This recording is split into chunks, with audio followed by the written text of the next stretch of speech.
tuturuan ko kayo kung paano palitan ng iOS emoji ang ating Android emoji. Like ganito.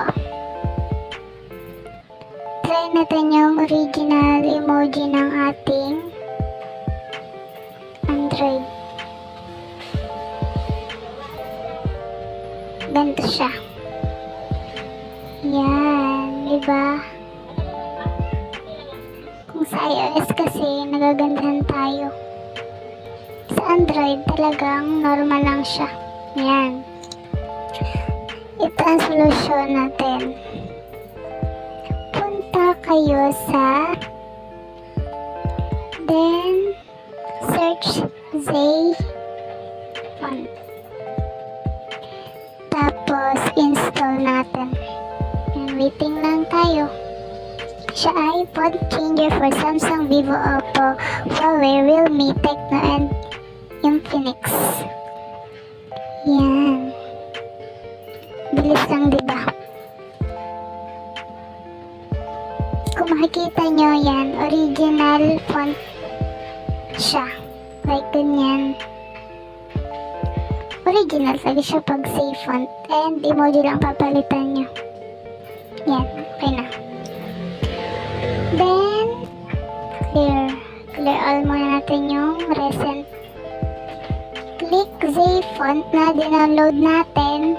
Sorry sa background noise. And click this. I know. Grant permission para ma-open natin lahat ng then, on. Back. Then, wait lang natin. Agree. Then, punta tayo dito. iOS. Wait. Ano ba to?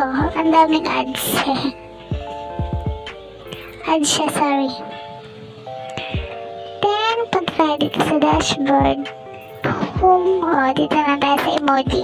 Kasi papalitan natin is Android emoji. Cancel nila yung mga ads. Yan, kaya may mga lokal na kasi downloaded na. Piliin nyo is iOS 14.2.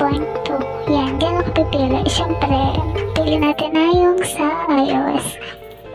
Then, pipindutin nyo lang yung downloaded. Sorry kasi na-download ko na siya. Downloaded. After nyo ma-download, apply. Then, support the characters. Yan ang i-click nyo. Wait nyo lang siya kasi generating.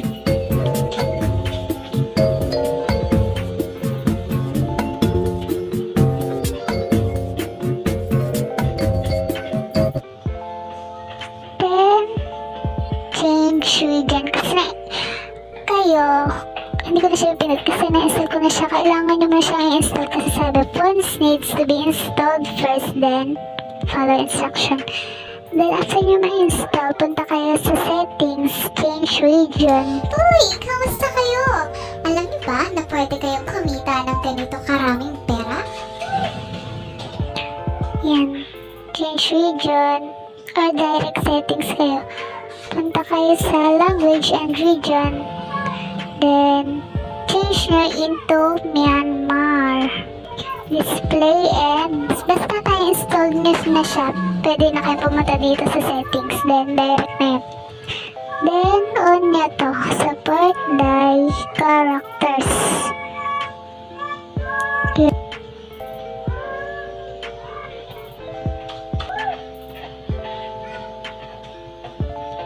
Tapos,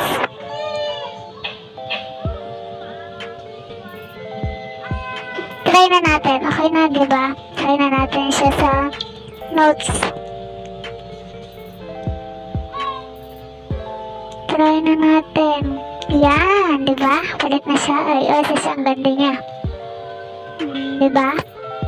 Pang iOS na siya, guys. Again, you can comment sa baba kung nag-work sa inyo. Then, suggestions kayo ng mga gusto nyo pang i-tutorial natin. At tuturuan ko kayo kung masosolusyon natin. Thank you and subscribe.